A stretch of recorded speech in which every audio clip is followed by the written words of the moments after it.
Hi, family. I'm Priestess Graell from the Goddess Temple of Ashland, Oregon. I have been at this particular temple for 10 years. I'm the founder and the director. I raised it with an incredible group of beautiful people. My first director, Jumana King Harris, also known as Jumana Sophia, and my second director, Laura Carmody. At this present moment in time, I am the sole director, and I also had the Avishah Goddess Temple bridging Avalon and Shasta in Mount Shasta, California for 9 years prior to the temple here in Ashland. So I definitely have my experience of 19 years raising temples globally with other people as well, and mentoring, and I wrote a book raising a goddess temple, and I consistently, as people come and visit my temple, inspire people daily with our beautiful tours and our sanctuary. There's so many different ways you can raise a temple now. I mean, it's incredible. People have temple, they call their home a temple, they have a teepee that's their temple, transform a garage, transform a garden shed, transform one room in your house to a temple. You know, there's all these ways. What I want to really suggest at this time that we have together is that we do something different with the idea of raising a temple to be a business, right? You know, that's something that I have honestly struggled with. I'm going to be really transparent with you in this sharing, this transmission today, because I'm not into dressing up and playing priestess. I'm not into like, yes, let's have a goddess temple and, you know, charge loads and loads of money for all the classes, workshops, and retreats that we have, and it's only open when we open the door, and, you know, it's just this whole thing that has become quite trendy, and that, oh, it's a goddess temple, you know, when you have your women's circle, but the rest of the time it's not, or whatever. You know, like, I apologize. I'm not going to apologize. I am imagining that I might sound pretty judgmental in this moment, but in my 19 years, I definitely have some experience. And the way that we hold the Goddess Temple in Ashland, Oregon is very unique. It is an entire sanctuary that people are welcome to come and visit and pray and play as thou will. Not in the way that we tell them to, not in the way that you, as a visitor, you come and there'll be a priestess there or a knight of the goddess to rescue you and do your tarot card reading for you. You know, all of this kind of thing that, like, we are about power with, not power over, power with. And how that happens is by creating a safe and sacred space that people are allowed to birth their authentic self. And believe me, sometimes that comes with a bit of drama. So how do you handle that? How are you supporting the people who are part of your temple to take self-responsibility? How are you providing a space that there is a conscious mission that is checked in with, that there's integrity, that whatever is being expressed there, that it's in alignment with that mission, with that intention, with that direction, so anybody who comes is able to navigate. Now, our goddess temple in Mount Shasta, you know, this is how I learned. Our goddess temple in Mount Shasta was, you know, a business. It was a community activation center. It was a dance studio. It was where community gatherings happened. We did everything from really wonderful variety shows with the children, to, full-blown ritual theater, to dinner theater, to, martial arts classes, kids camps. I mean, we did everything, and it was phenomenal. But I was so clear that it was time for us to be on land, on land, on land. We were in a beautiful building in a perfect location, and the goddess is in the landscape. Doesn't matter what your building looks like. The goddess is in the landscape, in the earth, the air, the fire, and the water. She is generator, organizer, destroyer, and rebirther. Okay? And my ass has been kicked. The level of work that it takes to raise and sustain a temple is off the charts.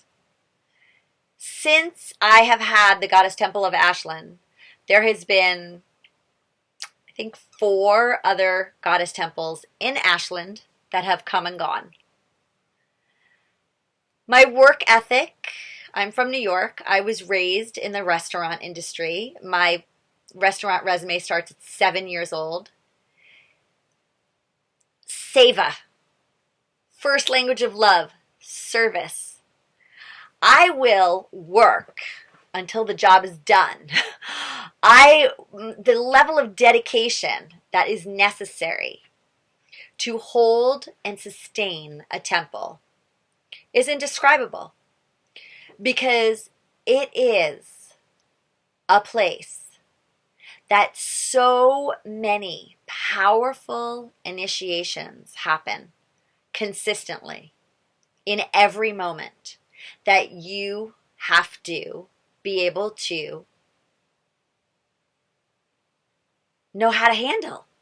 The triage of emotional breakdowns, of spiritual expansion, of massive awakenings, of incredible ceremonies of the thresholds that these midwifing the veils thresholds of childbirth, of first blood, of sex, of marriage, of parenting, of divorce, of sovereignty, of death and rebirth that are coming through to your temple on a regular basis. This is a huge, huge energy to hold. And then to have the willingness to not be attached to anything, not be attached to any of your stuff in your temple, not be attached to any of your agenda that you had for the day at your temple. I'll go to my temple in the morning with this list of everything that I'm going to accomplish. And somebody shows up who their husband just committed suicide. And it changes everything. Anything that I have going on in my agenda is out the window, because I am there to stop and drop and be completely present in every way that I can for this particular person moving through this extreme threshold, right? And then how do I regenerate and recalibrate myself? Because when we are part of this tremendous giving, a priestess serves the spiritual needs of the community. A goddess temple serves the spiritual needs of a community. And especially a goddess temple that's on a nature sanctuary where people can come and go, where people from all different religions, walks of life, different cultures are welcome to come. you're like ping-ponging all over the place. You have the bridging, the amount of bridging that you're able to work with a homeless person, and you are able to work with the most high maintenance people that come in who just like have to be treated like, in a way that's totally unexpected, but you want to be present, and you want to be able to really, really commune with every type of pilgrim that shows up. This is so important. And you know what? So many people come in disguise. This blows my mind over and over again.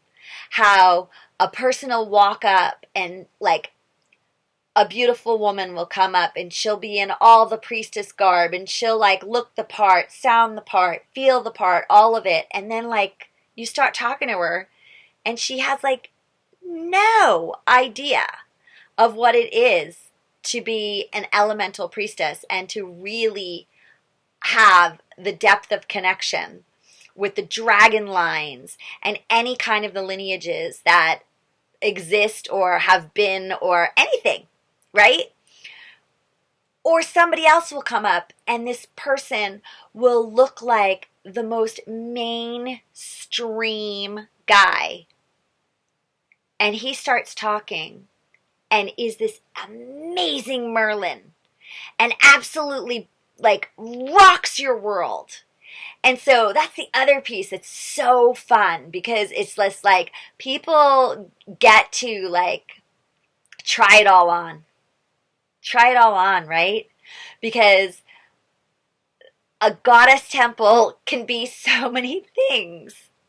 But what it is most is a safe place for people to come and play and pray and birth their authenticity. That they can come to the fire and let what no longer serves die. And they can stand up and claim what they're ready to just go for, right? And be supported in that. All of the amazing ceremonies that can happen. You have new moons for red tents. The way that we hold our red tent is highly unique, and I really hope I inspire some of you to do this. The women hold water ceremony in the red tent. The men hold fire ceremony as temple guardians at the same time. After our ceremony in the red tent, we come out and we anoint the men with water, and the men anoint us with ash, and we give puja, and we give them rose petals from our ceremony, and they give us prayers and do it's different every single time. And I don't want to give everything away, because it's really special for your community to create your own kind of honoring, incredible nourishing and nurturing connection between the solar kings and the lunar queens. So good, right? So that happens at new moons. Full moons are so great for drum jams, around the fire. There's sound healing can happen. There's yoga classes, dance classes that can happen. There could be nothing that happens other than your goddess temple holds a sacred, really majestic altar. And it's just a place that people can come and be quiet for a change, right? Wow, what a concept. To have a goddess temple and nothing, no events have to happen, right? That this is a sacred space in honor of the elements. Okay, maybe you want to have a goddess temple that's dedicated to a specific Roman or Greek god or goddess, right? Or a combination of both. Our temple, we were actually statue-free, icon-free, deity-free for a good 8 years. And we wanted it that way because we really, really wanted communion with the elements and not any kind of other, religious or the any kind of influence from anywhere else, but fairly recently, the last 2 years, we have been gifted so many beautiful statues, and we're just allowing it because it's happening. That they've just been coming in on their own, and it's just something that has been really sweet. But also, we want to always encourage people that this is psychology 101. Like all of the gods and goddesses and the mythic tales are to help us to get to know who we are, who we want to connect with, who we want to become, who we want to release, right? But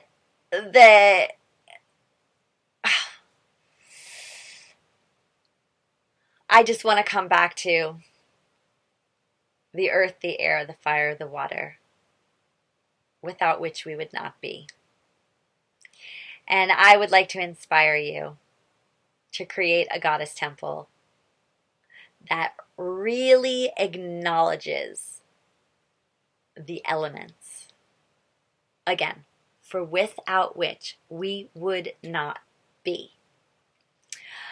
All right, so again, there's so many ways to create a goddess temple. And when you have the vision and you don't have the money, how are you going to do it? I am not a trust funder. I've never worked a major corporate job and squirreled away all this money and had all this money to draw off of. Yeah, I pretty much raised 2 goddess temples on the most incredible amount of unyielding trust. Massive, unyielding trust in the goddess. And a daily practice that consisted of so much commitment, of Kundalini yoga chants, of positive affirmations, of, primarily that, for sure. Absolutely. And if anybody's interested in those specific chants or affirmations, please let me know.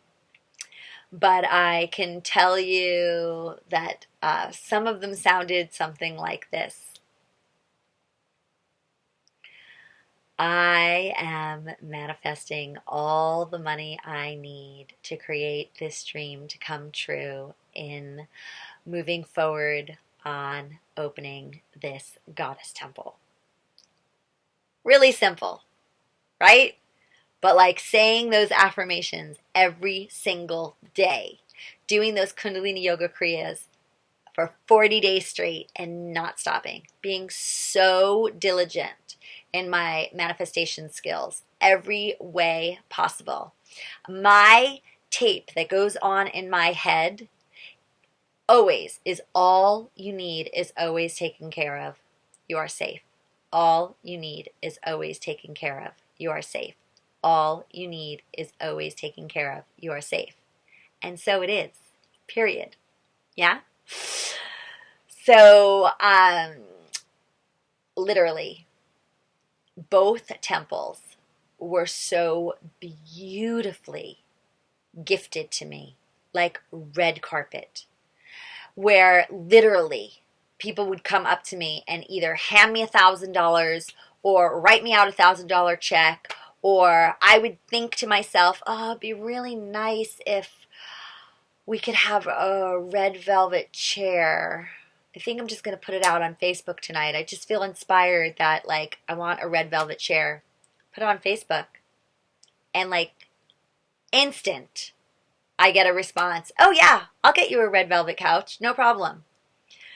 You know, when you are in this groove of knowing that, like, you are doing exactly what you were born to do.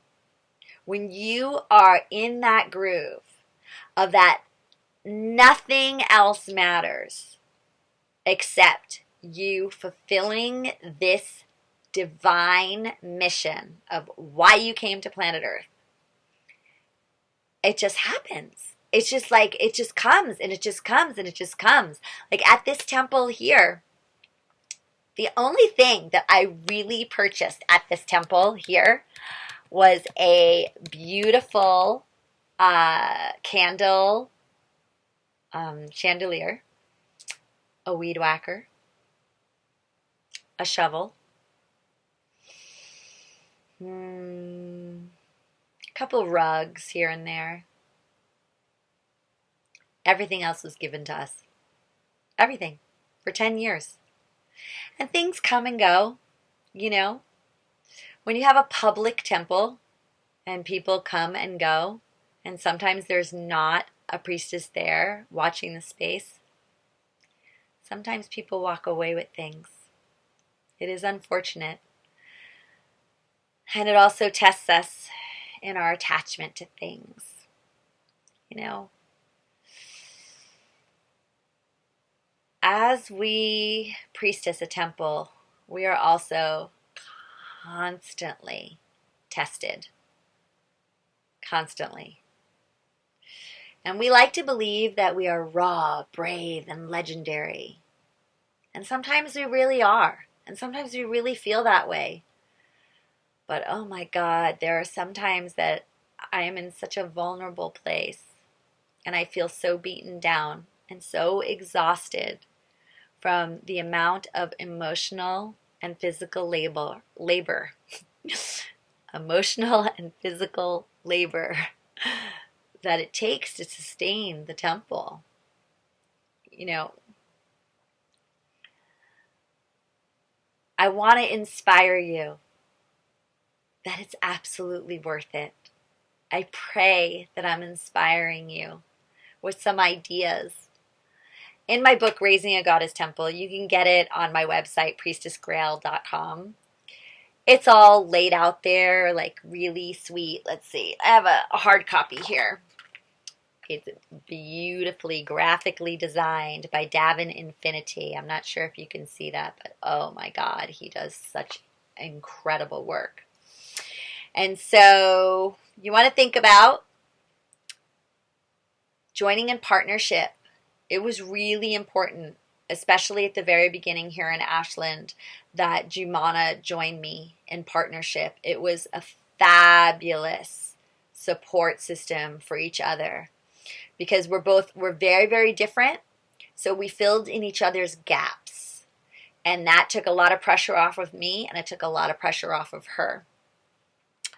Let's see, clarifying your vision and inviting the community. So wonderful to, you know, like, okay, what's your vision? And then have a big community gathering and hear what other people in your community are wanting in a goddess temple. And that will really help you get, you know, like have more of a structure. What direction? Where shall it be? Right? I really in Ashland wanted a Catholic church and to transform a Catholic church into a goddess temple, but that wasn't in the cards. It was Ganesha. It was Ganesha that came to me. Baby Ganesha was jumping from shoulder to shoulder in my dream time and showed me the Ganesha statue here at the Jackson Wellsprings. And I thought, how could we do a goddess temple there? What? You know, especially after I was in the building, the beautiful building next door to Berryvale Grocery in Mount Shasta. And I was just like, I just couldn't picture it. I had been here for a couple festivals before. But yep, this is where I came. And I am so happy I did. We're on over 30 acres in a beautiful back meadow with creek running and just so much space to create an amazing sanctuary. All right, invoking the magic. Who are you calling forth for assistance? Who are you dedicating to? You know, the Celtic goddess Bridget was a major part of me raising the temple here in Ashland as well. And it was actually the goddess Isis who helped me raise my temple in Mount Shasta. But, you know, who are you working with?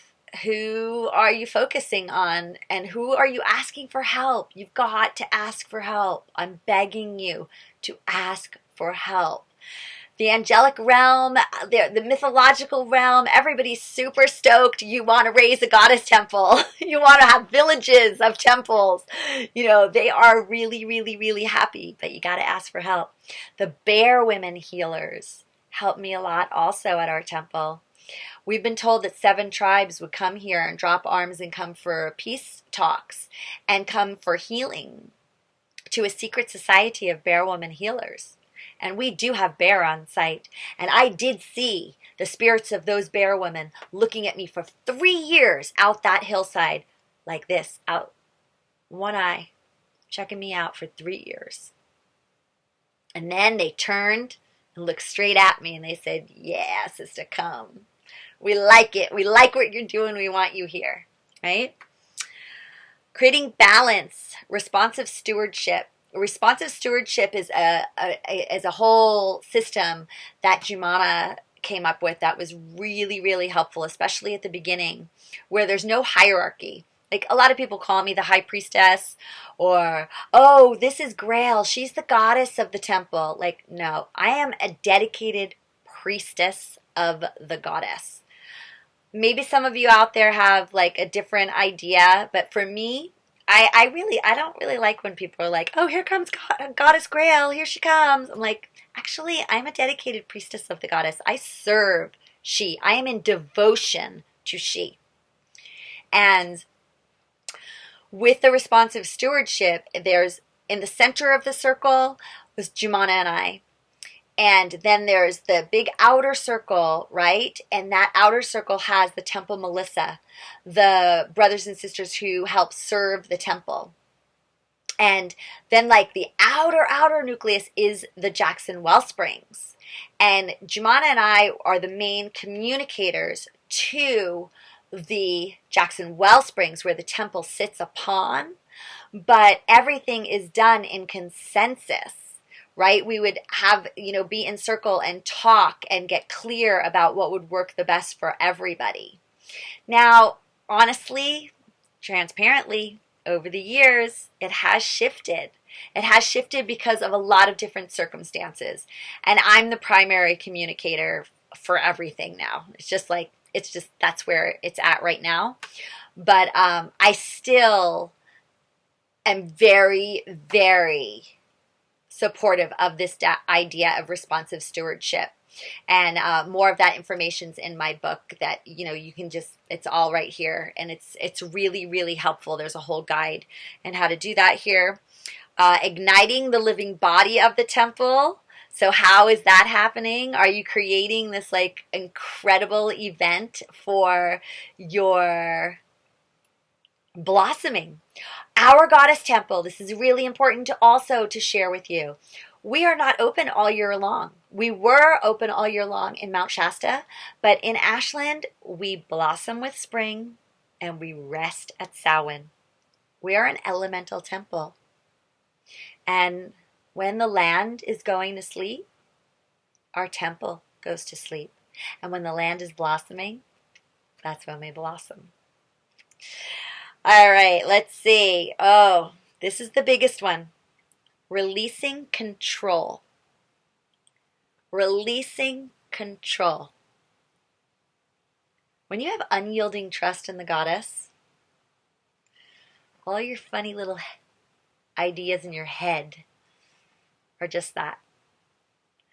Because you are being asked to plant a seed, to nourish that seed, and assist it to grow a place that brings people from all over the world to get to see and commune with themselves, their heart, the land, the people, in an entirely unique way compared to Muggle mainstream society. Okay, like there's nothing that compares to this, but you got to release a lot. And what you're going to release most is your own shit. Because there's no room for it There's absolutely no room for your own drama when you have to hold such a huge cauldron for the community to be inspired by. So I pray that I have assisted you in some way. And if you have more questions, please contact me direct. And if you want more guidance, please consider purchasing my guidebook. It's very affordable. It's only $22. And it's on my website, priestessgraell.com. And just go to shop and you'll see it there with my other very affordable, wonderful, beautifully graphically designed guidebooks. I am sending you so much love and so much support. Blessed be.